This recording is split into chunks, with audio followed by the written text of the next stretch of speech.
Amén, hermanos. Si por favor me acompañan, vamos a estar en Hebreos capítulo 10. Hebreos capítulo 10. Y vamos a considerar la segunda parte de lo que habíamos comenzado ya en el versículo 1. Consumado es. Y en este pasaje vamos a apreciar lo que Jesús hizo por nosotros, la redención que Él logró en nuestras vidas, el hecho de que ahora podemos ser libres de la paga del pecado, tener vida en Cristo. Y quiero pedirles que leamos del versículo 11 al 18, Hebreos 10, 11 al 18, y vamos a hablar acerca de la redención que ha sido posible gracias a la ofrenda del cuerpo de Cristo Jesús. Dice la Biblia aquí, Hebreos 10, 11, y ciertamente todo sacerdote está día tras día ministrando y ofreciendo muchas veces los mismos sacrificios que nunca pueden quitar los pecados. Pero Cristo, habiendo ofrecido una vez para siempre un solo sacrificio por los pecados, se ha sentado a la diestra de Dios, de ahí en adelante esperando hasta que sus enemigos sean puestos por estrado de sus pies.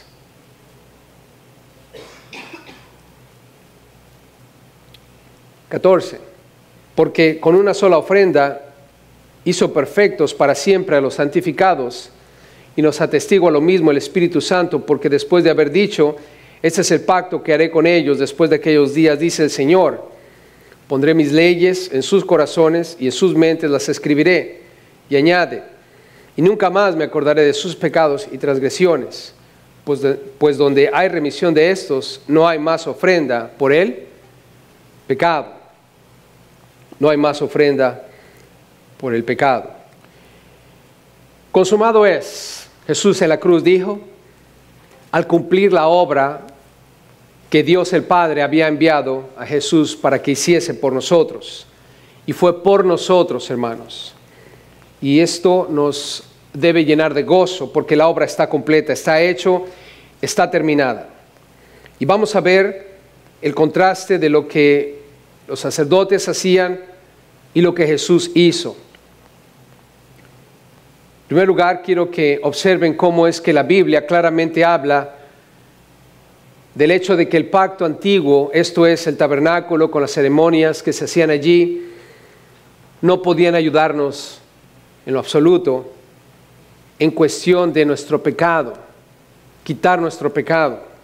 Aquí dice, versículo 11, ciertamente todo sacerdote está día tras día. Nota, dice, todo sacerdote está día tras día. La Biblia de las Américas dice, todo sacerdote está de pie día tras día. Y cuando pensamos en el templo, el tabernáculo, todo lo que se hacía ahí era sombra de lo que había de venir. Era un ejemplo para que nosotros pudiéramos poner nuestra fe en el Mesías, Cristo Jesús. Y aquí dice que todos los sacerdotes estaban de pie día tras día, estaban trabajando, obrando. En el tabernáculo, hermanos, si era un lugar pequeño, no era muy grande, no había sillas. Había una mesa, la mesa de los panes, estaba el candelabro que proveía la luz del lugar y estaba el lugar donde se ponía el incienso, era un pequeño altar donde el incienso estaba quemándose dentro del tabernáculo. El velo, y después del velo estaba el arca del pacto. No había muchos muebles ahí dentro, pero en particular no había sillas.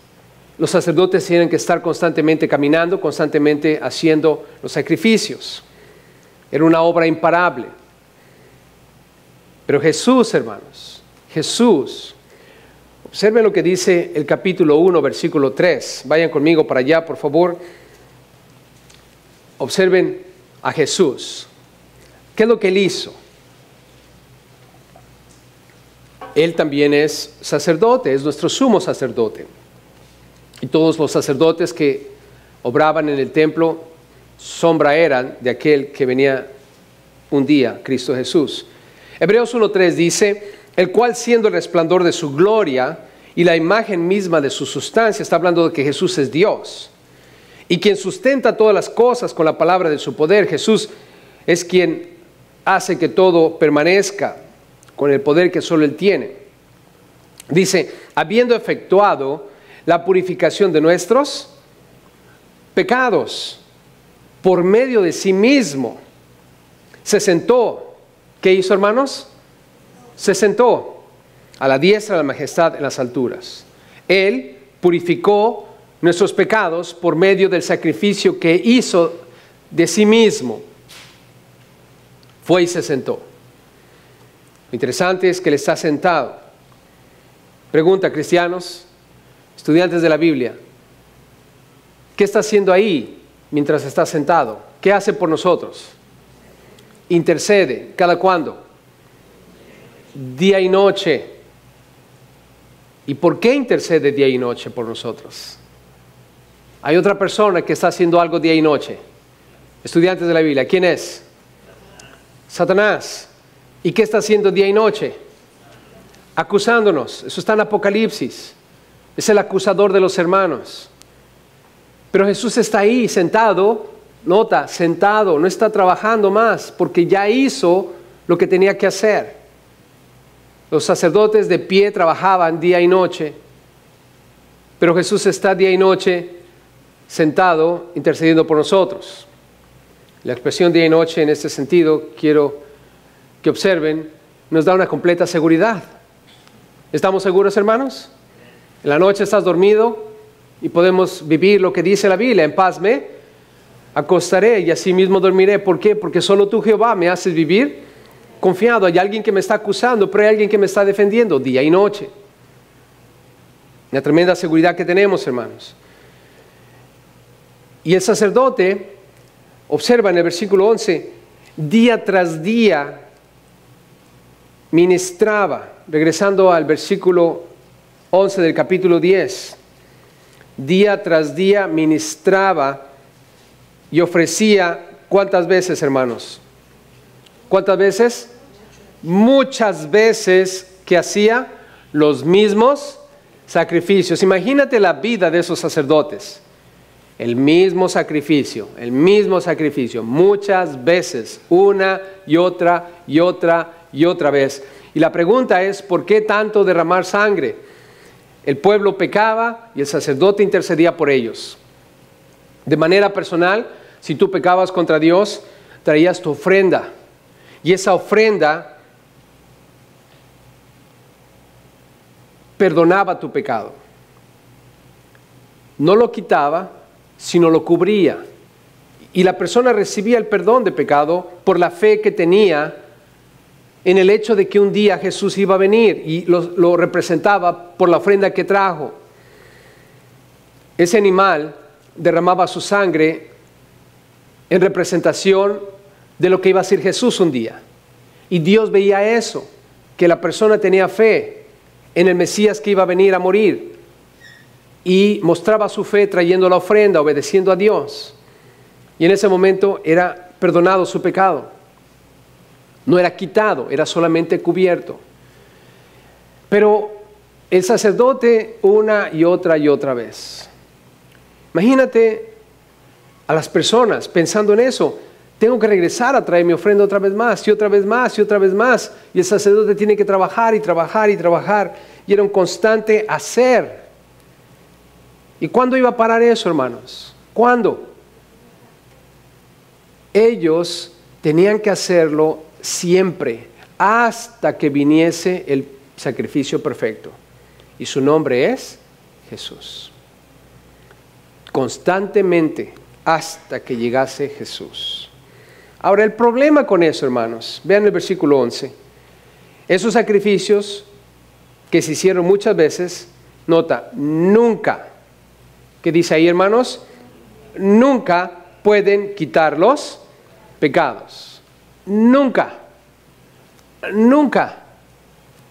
Por lo tanto, pensemos, eso es un problema, hermanos.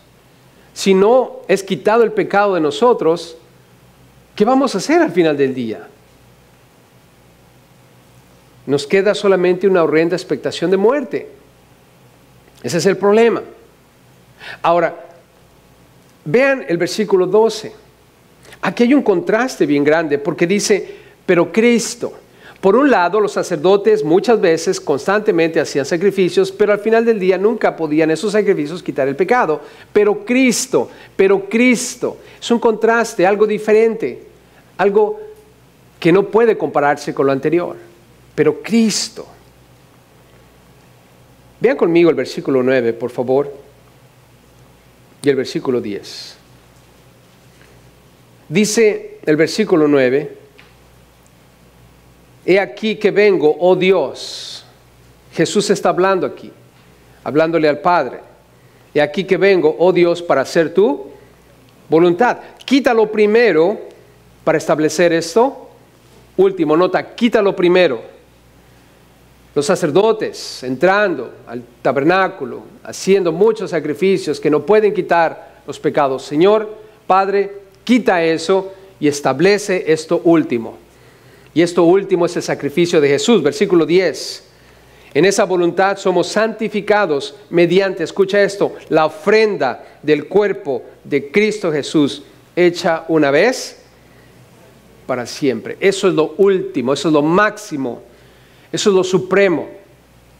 El cuerpo de Cristo puesto en la cruz por nosotros, una ofrenda para siempre. Y veamos el versículo 12. Dice, pero Cristo, habiendo ofrecido una vez más, hermanos, una vez para siempre, un solo sacrificio por los pecados. Nota, un solo sacrificio por los pecados, una vez. Nosotros, familia, no estamos de acuerdo con la doctrina católica de la misa. Nosotros no podemos crucificar a Cristo todas las veces. Cristo fue crucificado una sola vez, casi más de 2000 años atrás. Nosotros, hermanos, cuando comemos del pan y tomamos de la copa, no creemos que el pan se convierte en el cuerpo de Cristo, ni creemos que la sangre se convierte, ni creemos que el jugo de uva se convierte en la sangre de Cristo. Nosotros no creemos tal cosa. Eso no es verdad. Y sin embargo, la doctrina de la Iglesia Católica, hermanos, implica que se convierte literalmente en el cuerpo y la sangre. Y esto lleva a que Cristo sea crucificado cada vez que ellos celebran la misa, hermanos. Eso no es propio delante de Dios. Cuando nosotros estamos celebrando aquí la comunión, el pan y el jugo de uva, hermanos, es simplemente un pan que representa el cuerpo de Cristo. No es el cuerpo de Cristo, ni se convierte en el cuerpo de Cristo. Es un pan, hermanos, que no tiene levadura. ¿Se han fijado que es flaquito? Como muchos de nosotros quisiéramos estar, bien delgadito, gracias a que no tiene levadura. La levadura esponja. ¿Cuántos de ustedes han ido a la panadería a comprar esos bolillos mexicanos? Pero no de los que ya están de 2 o 3 días, que están así todos masudos y todos colgados como yo, o viejos como yo. No, estoy hablando de ese bolillo que estás esperando que llegue el momento cuando lo sacan del horno. ¿Los han visto? Están en el tray bien esponjaditos y los hueles y el aroma y lo abres. ¿Lo han abierto? Y todavía le sale humito por dentro. ¿Cuántos de ustedes metieron la mano dentro del bolillo y sacaron toda el migajón y se lo comieron? ¿Nunca hicieron eso? ¿Verdad que es sabroso? Ahora lo que hacemos es lo sacamos pero lo tiramos para no quedar como el bolillo, ¿verdad? Bien panzones. Y nada más nos comemos lo de afuera, ¿no? Pero, ¿qué es lo que esponja ese pan? Es la levadura. Hace que haya una reacción que echa a perder lo demás y se esponja. El pan que nosotros comemos es un pan sin levadura porque en la Biblia la levadura representa el pecado. ¿No sería propio que nosotros comiésemos o participáramos de la mesa del Señor aquí usando un bolillo mexicano?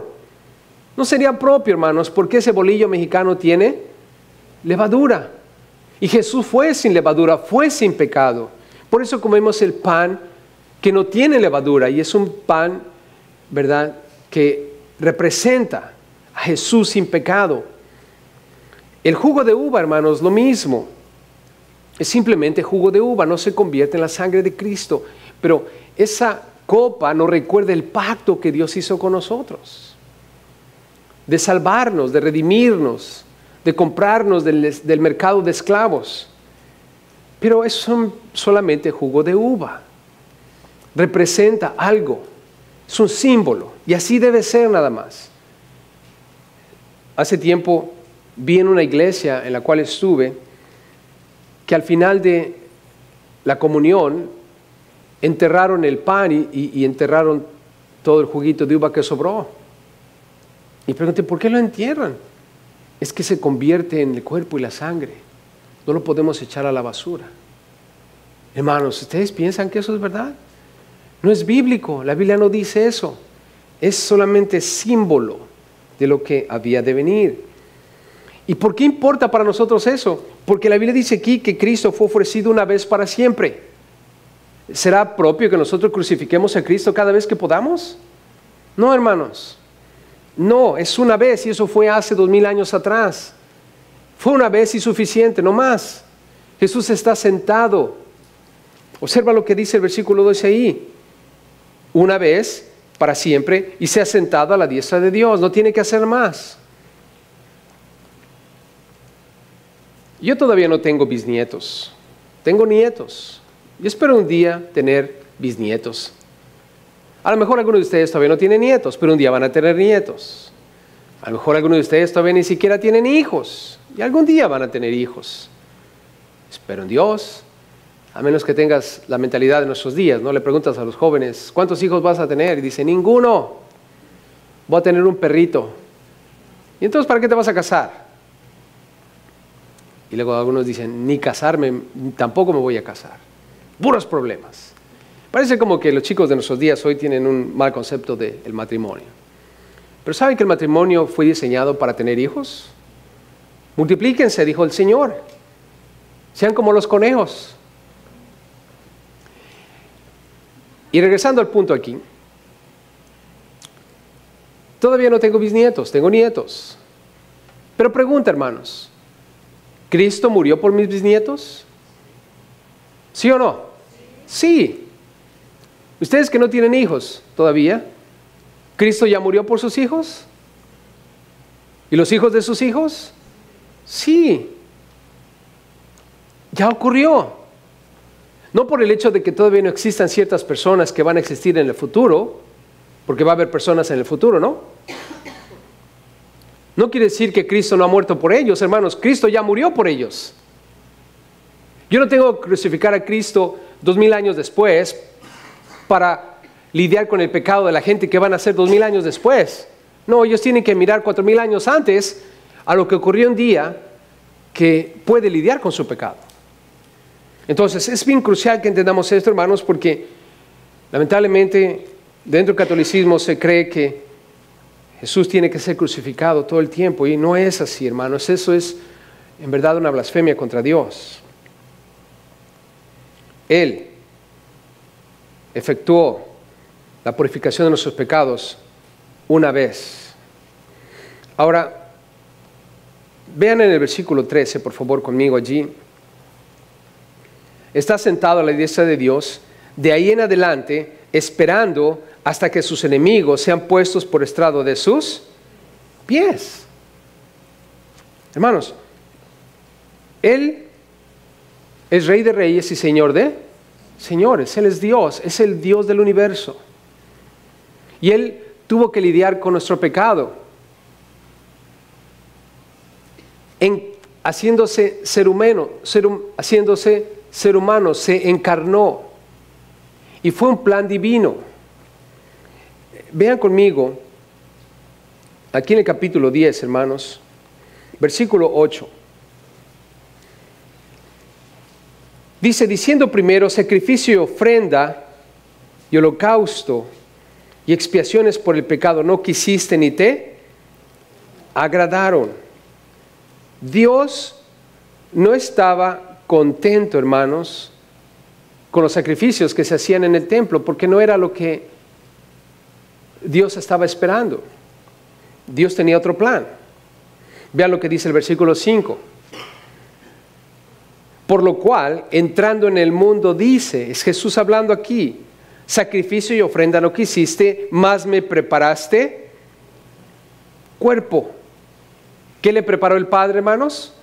Un cuerpo. Dios el Padre preparó un cuerpo para Jesús. ¿Quién puso ese cuerpo en el vientre de María? Fue concebido por el Espíritu Santo. El Padre diseñó el cuerpo, el Espíritu Santo puso ese cuerpo en el vientre de María. Y Jesús fue introducido a este mundo de manera natural, como todo ser humano, a través del vientre de una mujer. Fue introducido, nota lo que dice ahí, versículo 5, entrando en el mundo, el Padre envió a Jesús, preparó cuerpo, y Jesús nació, creció, vivió entre nosotros, y vino para hacer la voluntad del Padre. Y la voluntad del Padre era que Jesús muriese en la cruz por nuestros pecados. Vean lo que dice el versículo 10. En esa voluntad somos santificados mediante la ofrenda del cuerpo de Cristo Jesús hecha una vez para siempre. La voluntad de Dios era la ofrenda del cuerpo de Cristo Jesús y fue hecha una vez para siempre. Pero el hecho de que Jesús murió en la cruz, hermanos, como sabemos históricamente, el hecho de que Él haya venido aquí a la tierra en forma humana, no quiere decir que Él no es Dios. Él es Dios. Se encarnó para poder hacer lo que tenía que hacer por nosotros. Y aquí dice claramente, hermanos, que Él está esperando, y va a ocurrir, que sus enemigos sean puestos por estrado de sus pies, porque Él es Dios. Dentro de los testigos de Jehová, hermanos, y tenemos que saber esto, es crucial para que podamos entender por qué nosotros no estamos de acuerdo con ellos y creemos que ellos no se van a salvar. Y la razón principal por la cual no se van a salvar es porque ellos blasfeman contra Dios. Jesús no es un ángel, hermanos. ¿Estamos de acuerdo? Jesús no es un ángel. Aquí en el versículo 13 dice que sus enemigos van a ser puestos por estrado de sus pies. Él está sentado a la diestra de la majestad en las alturas. Vayan conmigo al versículo 13 del capítulo 1:13, Hebreos 1:13. Es blasfemia contra Dios decir que Jesús es un ángel.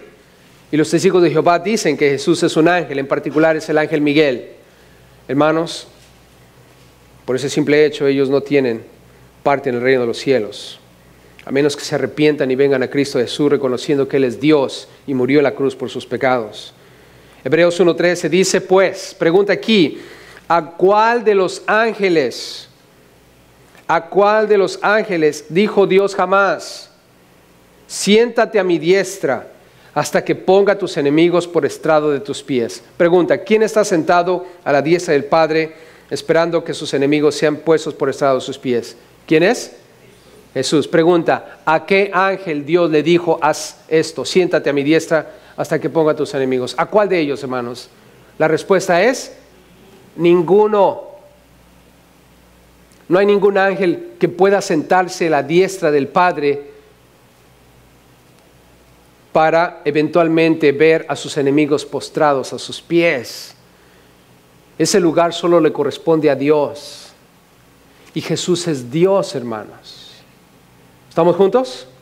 Por lo tanto, si tú me vienes con el cuento de que Jesús es un ángel y es el ángel Miguel y vamos a heredar la tierra y somos testigos de Jehová, te voy a decir, arrepiéntete, porque eres un falso profeta y de acuerdo a las Escrituras vas a terminar en el lago de fuego. Tú no puedes hablar en el nombre de Dios blasfemias contra Dios mismo. Hermanos, es blasfemia decir que Jesús es un ángel. ¿Estamos de acuerdo? Que Dios los perdone. Por esa razón nosotros no aceptamos propaganda de los testigos de Jehová, ni cualquier enseñanza que ellos puedan traer a nuestras vidas. Jesús es Dios. Y es cuestión de tiempo, hermanos. Pero un día vamos a estar aquí en la tierra reinando con Jesús 1000 años. ¿Cuántos están esperando con ansias ese día, hermanos? Cuando estemos con nuestro Señor y Salvador, el Rey de Reyes y Señor de Señores, quien un día va a ver a sus enemigos postrados a sus pies. Es cuestión de tiempo. Regresemos al capítulo 10, por favor, vean el versículo 14 conmigo. Esta ofrenda que Jesús hizo por nosotros es una ofrenda, hermanos, increíble. ¿Saben que nosotros somos pecadores? Lo somos, hermanos. Nosotros pecamos con nuestra mente, pecamos con nuestra boca y pecamos con nuestras acciones. ¿Se han dado cuenta de eso, hermanos? ¿Cuántos han pecado con su mente contra Dios? ¿Alguna vez? Sí. Aún después de Cristo, hermanos, hemos pecado contra Dios de esa manera. Sí. Yo creo que varias veces. Y sin embargo, hermanos, lo que vamos a leer es crucial para entender lo que Dios ha hecho por nosotros y vivir agradecidos. Porque es triste pensar cuando hablamos del ser humano como pecador, hermanos. Somos pecadores, somos las personas más horribles que pueden existir en la faz de la tierra. El ser humano es pecador, hermanos. Ustedes saben cómo era nuestra vida antes de Cristo. Cada uno de nosotros vivió una vida sin Cristo.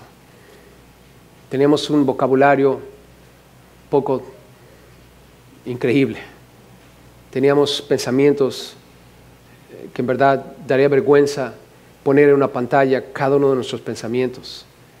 Nuestras acciones no se digan, hermanos. Pero a veces, pensando en cómo es que somos nosotros y la realidad de nuestro pecado, hermanos, antes de Cristo era fácil para nosotros maldecir a cualquier persona, ¿no? Nos levantábamos en la mañana, salíamos a la calle, hijo de tal por cual, y pum, pum, pum, pum, pum, ametrallábamos a cualquier persona con nuestras palabras, y aún en la casa podías ver a un padres riéndose, gozándose de ver cómo sus hijos decían groserías y albures y toda la cosa, ¿no? Y muchos de nosotros estamos familiarizados con ese estilo de vida, ¿no? Donde hay groserías y muchas cosas. Yo crecí en un vecindario, hermanos, un barrio donde el Distrito Federal, imagínense, ahí eran buenos para las groserías. Nuestro hogar era un hogar cristiano, gracias a Dios, pero sin embargo, hermanos, qué difícil es cuando estás expuesto a cosas como esas. Y ahora aún nosotros como cristianos, ¿no? Ya no decimos groserías, pero ¿cuántos las han pensado alguna vez? No me dejen solo aquí. ¿Alguna vez han ido en el freeway y se les atraviesa alguien? Y con la boca dices, hijo del diablo. ¿Qué te me atravesaste, no? Pero en la mente, ¿qué pensamos? Hijo de pip, pip, pip, pip, pip, pip. Pip, pip, pip, pip, ¿verdad? Y dices, Señor, ¿verdad? Ahora, no estamos diciendo nada, ¿no? A lo mejor estabas con el pastor, ¿va? Y con la mente acabas de decir como 20,000 groserías, ¿no? Y te das cuenta que tenemos una mente que pecaminosa, hermano. Dices, man, Señor, perdóname. Y te digo esto, hermanos, porque el versículo 14 es glorioso, lo que vamos a leer es glorioso, y el Señor vino para lidiar con nuestros problemas de la mente. Pero ¿qué hay de nuestra boca, hermanos? ¿Cuántos están agradecidos que Dios ya nos lavó la boca con jabón? Y jabón Roma, ¿verdad? O jabón Sote. Hermanos, gracias a Dios, aunque de repente a algunos se les sale, ¿no? ¿Nunca les ha pasado? El otro día estaba con un grupo de personas cristianas, éramos cristianos todos ahí, y de repente a alguien se le salió una grosería. Y dije, Padre Santísimo, ¿qué fue eso? Y los santos que estábamos ahí, gloria, perdónanos, Señor, Ave María Purísima, ¿qué pasó? Y ya la persona, ¿no? Se cohibió un poquito porque, ay, bueno, ya, no pasó nada, hermano, tranquilo, pero cuidado, por favor, cuidado, porque de repente se nos sale, ¿verdad? Pecamos con la boca, ¿no? ¿Cuántos pecaron esta mañana con la boca? ¿Alguno de ustedes? Vieja, apúrate, salte del baño que vamos a llegar tarde de la iglesia, qué vergüenza. Y ella le grita, tú viejo gordo panzón y costadote, como vaca echada, tampoco te paras. Nadie pasó algo. A veces pasa, ¿no? Y con nuestras palabras nos ofendemos unos a otros y después dice, Señor, perdóname, ¿qué pasó aquí? Y no se diga con nuestras acciones, ¿no? A veces, no voy a hablar de acciones porque es grotesco a veces pensar lo que hacemos. Aún estando en Cristo, hermanos, ¿se han dado cuenta que aún estando en Cristo la regamos muchas veces? Y que Dios nos perdone, hermanos. ¿Por qué? Porque lo que Él ha hecho por nosotros es increíble, hermanos. Y aún todavía nosotros andamos con nuestras cositas. Pero vean lo que dice el versículo 14. Porque con una sola ofrenda, ¿con cuántas ofrendas, hermanos? ¿Cuántas? Eso es muy diferente a lo que hacían los sacerdotes. ¿Cuántas ofrendas tenían que hacer los sacerdotes? ¿Cuántas? Muchas, muchas. Él, una sola ofrenda. ¿Qué es efectivo? ¿Los sacerdotes terrenales o nuestro sacerdote celestial? Celestial. ¿Qué es efectivo? ¿Las ofrendas terrenales o la ofrenda celestial? La ofrenda celestial. Una sola ofrenda. ¿Y qué hizo esa ofrenda, hermano? Nota lo que dice ahí. Hizo perfectos, ¿para cuándo? ¿A quiénes? A los santificados. Hizo perfectos para siempre a los santificados. ¿Sabes qué, hermano, hermana? Tú y yo somos perfectos. ¿Lo somos, sí o no? No los veo muy convencidos, hermanos. ¿Lo somos o no lo somos? ¿Cómo sé que lo somos? Ahí dice. Ahí dice, hermanos. Ahora, yo entiendo por qué el amén se apaga un poco cuando somos perfectos. Porque tu esposa está a tu lado, hermano. ¿No es cierto? Y dice, este panzoncito aquí de perfecto no tiene absolutamente nada. Solamente la barriga la tiene bien redondita. Lo único que tiene perfecto. Pero, ¿acaso no es verdad que inmediatamente cuando hablamos de perfección, hablamos de santidad, inmediatamente nuestro enfoque se va ¿a quién? A nosotros mismos. Porque por naturaleza, hermanos, tendemos a pensar en nuestro desempeño cuando hablamos de perfección y hablamos de santidad. Pero yo te pregunto, hermanos, de acuerdo a las Escrituras, ¿somos perfectos, sí o sí? Sí. ¿Por qué soy perfecto yo? ¿Por qué eres perfecto tú? Ahora, la palabra perfecto, quiero quizás expandir un poco en la idea, es estar completos. ¿Por qué estamos completos? ¿Por qué estamos perfectos? Por la ofrenda. ¿Estás conmigo? Si alguien te pregunta, ¿por qué tú estás perfecto? ¿Por qué tú eres perfecto? Es gracias a la ofrenda. ¿Y tú por qué dices que eres santo? Es por la ofrenda. ¿Cuál ofrenda? ¿Tu ofrenda? ¿Lo que tú traes? No. ¿La ofrenda de quién? De Cristo Jesús. Esa es la clave, hermanos. Y cuando tú y yo entendemos la ofrenda, entonces hace clic todo, hermanos. Y decimos, con razón soy justo, con razón soy perfecto, con razón soy santo. Porque mira, hermano, la Biblia aquí dice que somos perfectos. Y luego nos dice, para siempre. Y eso ocurrió cuando Cristo murió en la cruz por nuestros pecados. Ahí ocurrió, hermanos. No ocurrió cuando te salvaste, no ocurrió cuando aceptaste a Cristo, ocurrió cuando Él murió en la cruz. Se hizo efectivo en tu vida cuando lo aceptaste como Señor y Salvador. Pero eso ocurrió allá, hermanos. Ahora, ¿qué quiere decir esto? La Biblia dice que tú y yo somos justos. Hemos sido justificados por medio de Cristo Jesús. Ahora, ¿qué quiere decir eso? ¿Que yo literalmente soy justo? ¿Que tú literalmente eres justo? Hermanos, la Biblia dice que no hay justo ni aún. ¿Ni aún? ¿Será posible que alguien, aún en Cristo, pueda ser literalmente justo? La respuesta es no. Porque la Biblia dice que no hay ninguno. ¿Pero por qué dice la Biblia que soy justo? Lo que pasa, hermano, es de que la justicia de Jesús. Jesús es justo, ¿verdad que sí, hermanos? ¿Es justo, sí o no? Ok, Él es tu Señor y tú. Y porque Él es tu Señor y tu Salvador, la justicia de Él está sobre tu vida. Y Dios te declara justo, no porque seas literalmente justo, sino porque tú has creído en Cristo Jesús y la justicia de Él está sobre tu vida. Y la justicia de Él es perfecta, hermanos. Por lo tanto, tú eres justo. ¿Cuántos dan gloria a Dios por eso? Oh. Por eso, relax. Relax. Es más, deberíamos de hacer una gorrita, una cachucha de béisbol que diga aquí, relax. Tus pecados ya fueron perdonados. Hay que hacerlas y venderlas, ¿no? Relax. ¿Por qué, hermano?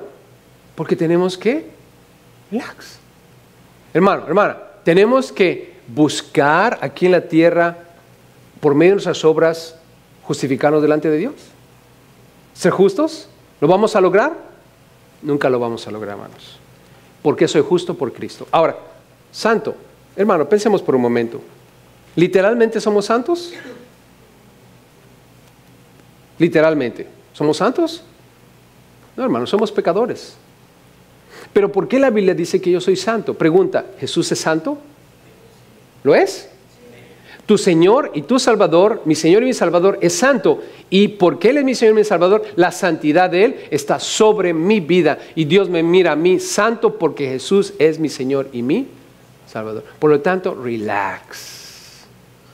No tengo que andar buscando ser santo porque yo ya soy santo. ¿Gracias a quién?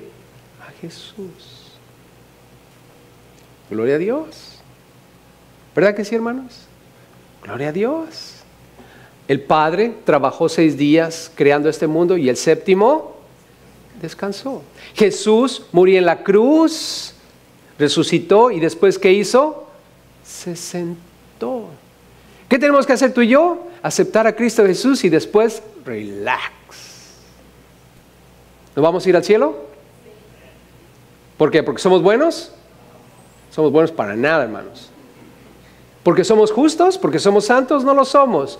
Nos vamos a ir al cielo porque la justicia de Dios está sobre mi vida, porque la santidad de Dios está sobre mi vida y la bondad, el ser bueno de Dios está sobre mi vida en la persona de ¿quién? De Cristo Jesús, hermanos. Gloria a Dios. Si tuviera esto que ver con nosotros, hermanos, entonces la salvación es por obras. Y no es por obras, es por gracia, para que nadie se quede, hermanos, se gloríe. Entonces si alguien te pregunta, ¿tú estás completo? En otras palabras, ¿tú eres perfecto? La respuesta es sí. ¿Y por qué dices que eres perfecto? Porque estoy en Cristo Jesús. Porque Él es el Señor de mi vida. A ver, ¿cómo que tú eres santo? ¿Por qué tú eres santo? Porque Jesús es el Señor de mi vida. Y Él es santo y por lo tanto yo soy santo. Ahora, noten aquí que la Biblia dice que hizo perfectos para siempre a los santificados. Para siempre, hermanos. So, tienes que declarar eso como si fuera un hecho en tu vida. Lo es. Ahora, hablando de la palabra santificados, hermanos, quiero que entendamos una cosa aquí. Somos santos ya. Miren, yo tengo más de 50 años en el cristianismo. Cuando yo nací, mis padres eran cristianos y muy buenos cristianos. Sólidos, firmes. Ellos no andaban vacilando, hermanos. Y crecí en ese hogar. Y gracias a Dios entendí lo que las Escrituras dicen en cuestión de Jesús, mi pecado y la solución y lo que tengo que hacer. Es probable que alguno de ustedes está sentado aquí y apenas tiene 5 años en el cristianismo. O a lo mejor 10. O a lo mejor 20. O a lo mejor 1. El que tú tengas 10, 5, 1 y yo tenga más de 50. Hermanos, el hecho es de que ninguno de nosotros es más santo que el otro. Yo no soy más santo porque tengo más de 50 años que el que tiene apenas 10. Este solo tiene 10 años de santo. Yo tengo más santidad porque tengo más de 50. Hermanos, eso no es verdad. Es más, ¿qué tal si se acaba de convertir ayer? Ayer se arrepintió de sus pecados y le entregó su vida al Señor. y yo ya llevo más en el corral. Y digo corral porque somos ovejas, ¿verdad que sí? Yo tengo más de 50 años en el corral y apenas él se acaba de meter al corral. Yo te pregunto, ¿quién de los dos es más santo, hermanos? ¿Quién de los dos es más santo? Los dos somos igual de santos. ¿Por qué? Porque es la misma ofrenda. ¿Estás conmigo? La ofrenda que me salvó a mí es la misma ofrenda que lo salvó a él. Ahora, yo huelo más a oveja que él porque tengo más tiempo en el corral. ¿Estás conmigo? Él se acaba de meter y todavía huele a chivo. Quiero que entiendas esto conmigo, hermanos, porque hay un mal concepto allá afuera y aún dentro de la iglesia del Señor, de que tienes que estar mucho tiempo en la iglesia para ser más santo que los demás. Hermanos, eso no es verdad. Porque la santidad que tenemos, la justificación también, hermano, ¿solo porque yo tengo más tiempo dentro de la iglesia soy más justo que los demás? No, hermanos. La justicia que está sobre mi vida es la misma justicia que el que se acaba de convertir o que tiene 10 o 5 años. Es más, a veces vemos hermanos que apenas son tan nuevitos que no saben dónde está el libro de Génesis. ¿Se han topado con alguno de ellos? Abra sus Biblias en el libro de Génesis y está a la mitad buscando. No, de veras, ¿no? Y el que ya tiene muchos años dices, abran el libro, la Biblia en el libro de Habacuc. De volada lo abren. Y hasta se jactan, ¿verdad? Porque ven a los demás que están.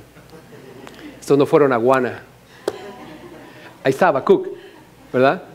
¿No les ha pasado? Y a veces piensas que tú estás más santo o en una posición más arriba que los demás. Hermanos, es la misma ofrenda para los dos. Sepas o no sepas dónde está Génesis, sepas o no sepas dónde está Habacuc. Es la misma ofrenda, hermanos. Cristo Jesús, que perfecciona a ambos de la misma manera, independientemente de cuántos años tengan en el corral.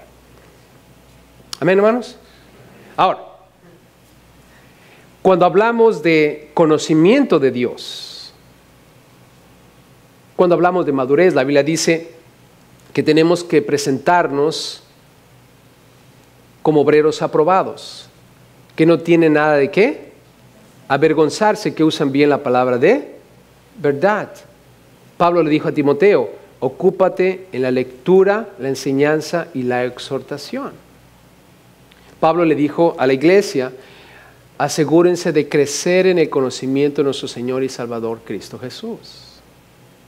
Es obvio y claro y lógico pensar que una persona que tiene tiempo dentro de la iglesia tiene más conocimiento que el que apenas se acaba de convertir. Se espera que si tú me dices, pastor, abra su Biblia en Zacarías, ¿lo esperarías, hermano, que yo sepa dónde está Zacarías? ¿Sin tener que ir al índice? Sí, se espera eso, hermano. No va a andar, ay, espérate, hermano, ¿dónde está? ¿En el índice? Sería una vergüenza, hermano. Sería una vergüenza. Pero el hecho de que yo sé más de la Biblia, gracias al tiempo que he estado dentro de la iglesia, no quiere decir que soy más salvo que tú. Somos los dos salvos. Lo que pasa es que yo tengo más conocimiento, tengo más madurez. No siempre ocurre de esa manera. Yo conozco personas que tienen 10, 20 años dentro del cristianismo y siguen siendo los mismos pelados de siempre. ¿Se han dado cuenta de eso, hermanos? Y dice, si que está haciendo en la iglesia tantos años no ha cambiado absolutamente nada. Es como un hermano y yo que luego andamos aquí en la iglesia y cuando nos damos cuenta de que alguien no hizo las cosas bien, bromeando decimos, estos ya no aprendieron, hermano. Dando a entender que no importa qué les digamos, ya no va a ocurrir, ¿no? Así va a ser siempre la cosa. Y parece ser que a veces así es con ciertas personas. Ya nunca van a crecer, nunca van a aprender más. Pero, hermanos, ¿quiere decir que son menos salvos que nosotros? Si están en Cristo Jesús, son tan salvos como nosotros, hermanos. Porque es una ofrenda nada más por todos nosotros. Amén, familia. Por lo tanto, somos justos, somos santos, somos salvos, redimidos por la ofrenda de Cristo, pero debemos crecer en el conocimiento de nuestro Señor y Salvador, Cristo. Jesús dice ahí, con una sola ofrenda hizo perfectos para siempre a los santificados. Ahora, solamente quiero decirles una cosa en cuestión de la santidad, al igual que la justificación y todo lo demás. Literalmente un día, hermanos, no vamos a tener más conocimiento del pecado. ¿Se han dado cuenta que ahorita tenemos problemas con eso? Tenemos que estar lidiando con eso. Pero un día, hermanos, vamos a regresar al estado original en el cual Dios nos creó. Quiero leerles un versículo, ahora en referencia a la santidad, que también muestra que un día vamos a ser literalmente santos. Primera de Tesalonicenses 5:23. Tome nota de ese versículo. Primera de Tesalonicenses 5:23. Dice la Biblia, y el mismo Dios de paz os santifique por completo, y todo vuestro ser, nuestro ser está compuesto de espíritu, alma y cuerpo. Ahí dice, todo vuestro ser, espíritu, alma y cuerpo, sea guardado irreprensible para venir a nuestro Señor Cristo Jesús. ¿Cuándo voy a ser literalmente santo?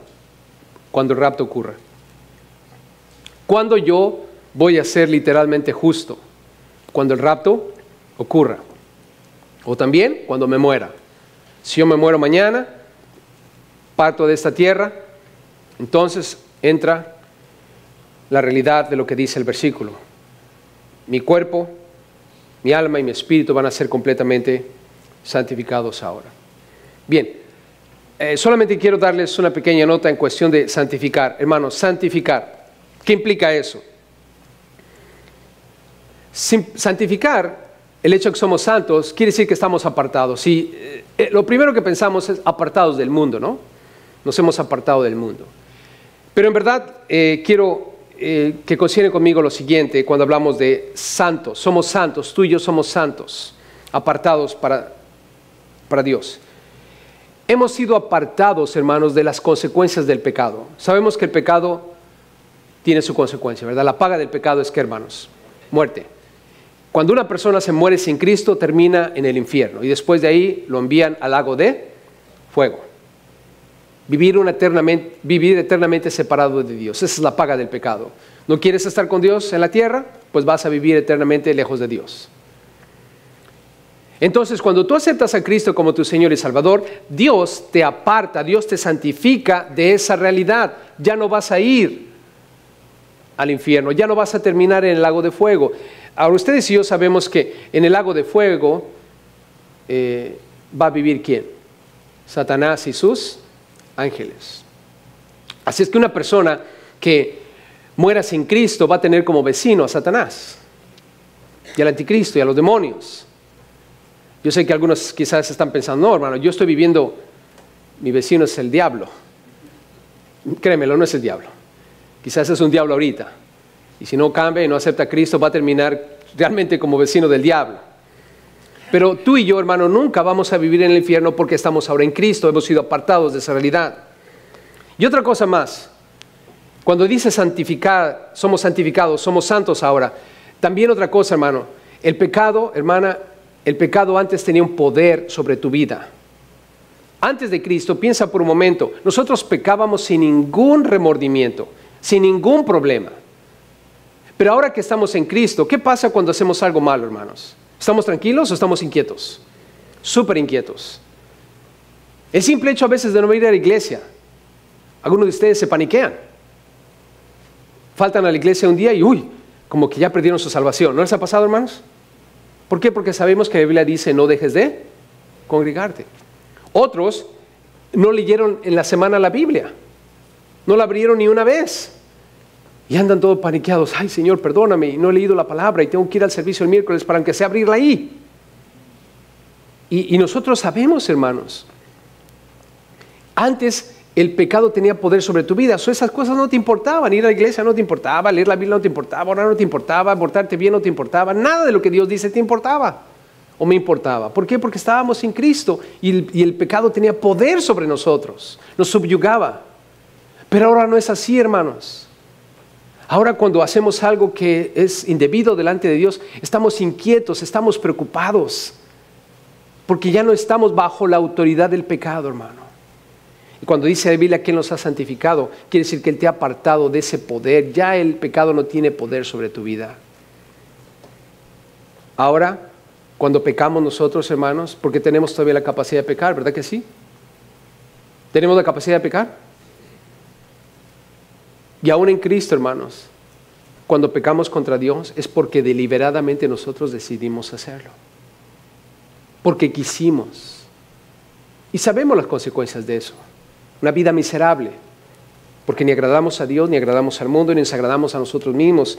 Y estamos en un conflicto interno, como dice la Biblia, el espíritu nos redarguye siempre de pecado.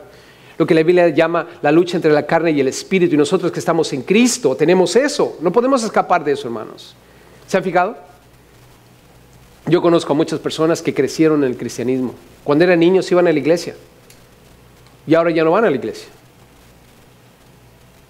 ¿Cómo tú crees ellos viven sus vidas? ¿Bien quitados de la pena, pecando contra Dios?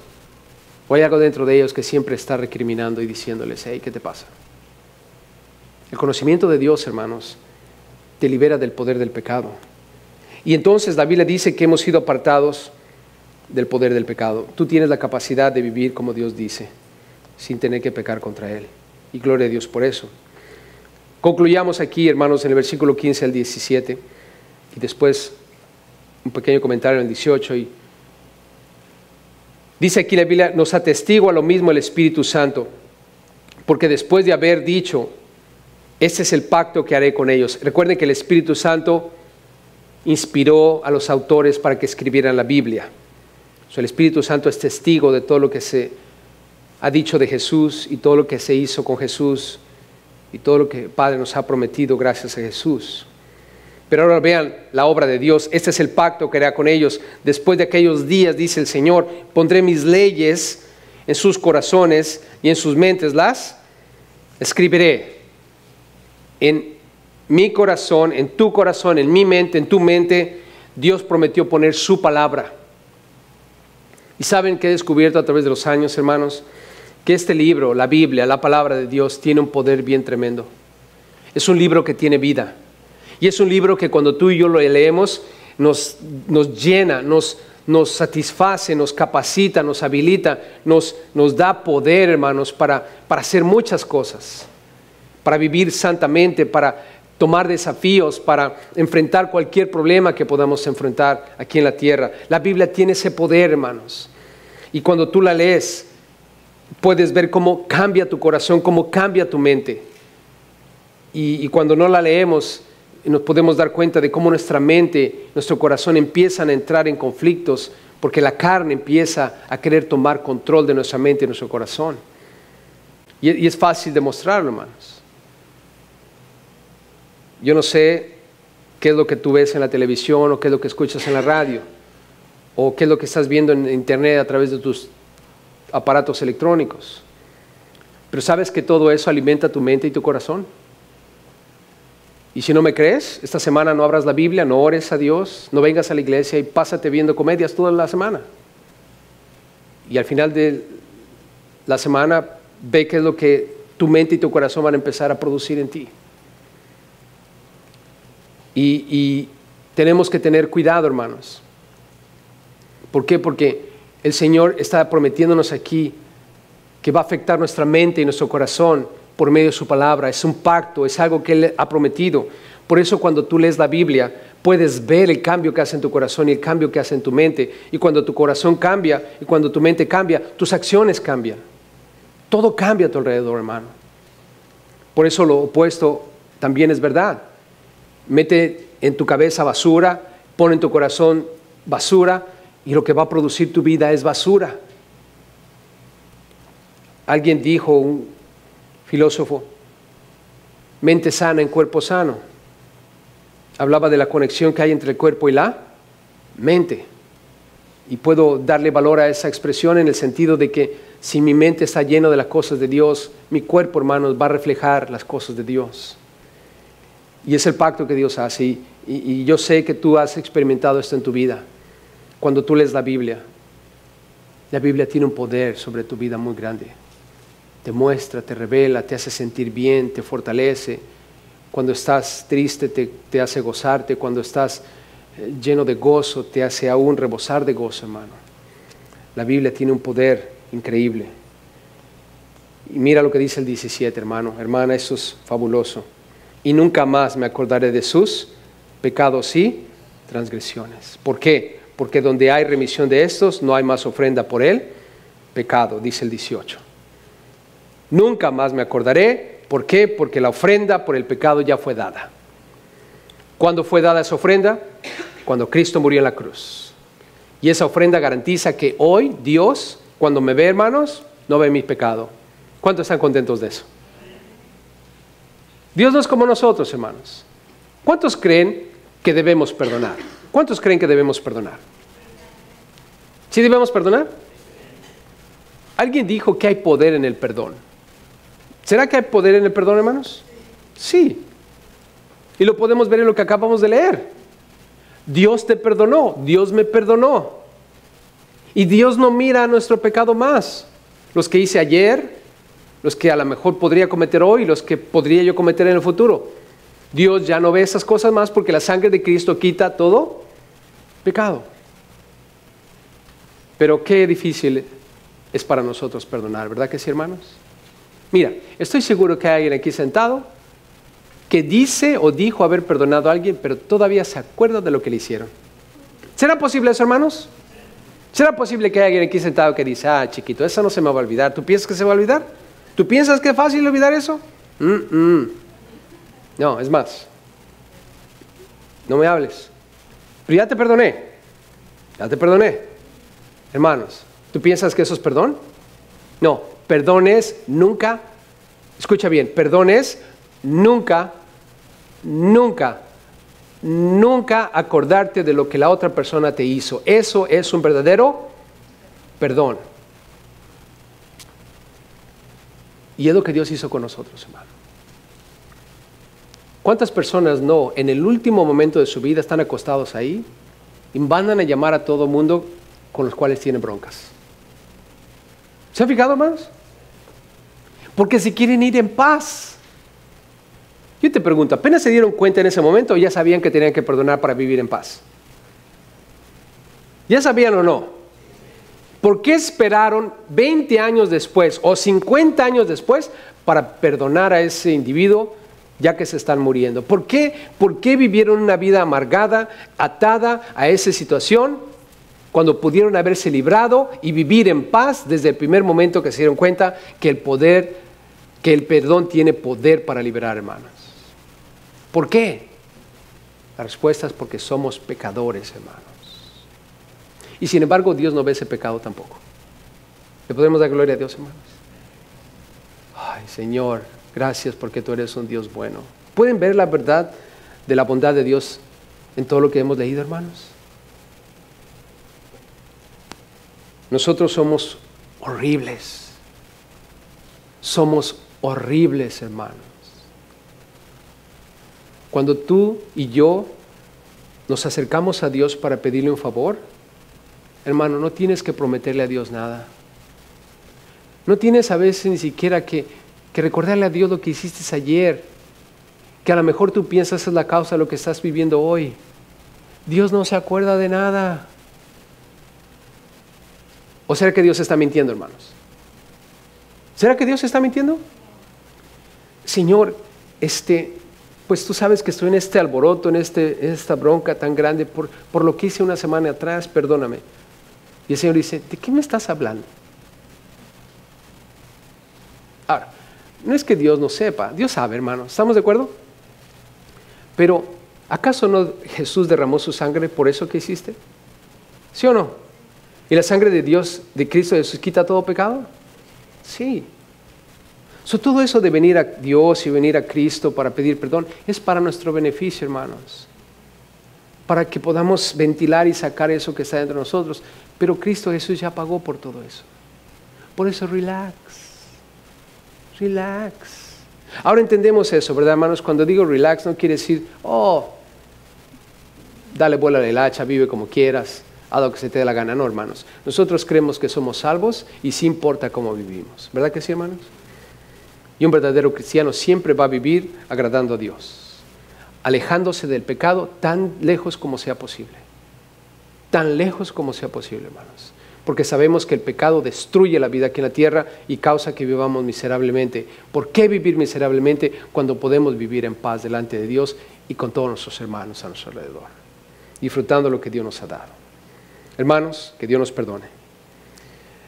Si no hemos entendido lo que Él ya hizo por nosotros. Nunca más me acordaré de sus pecados y transgresiones, pues donde hay remisión de estos, no hay más ofrenda por el pecado.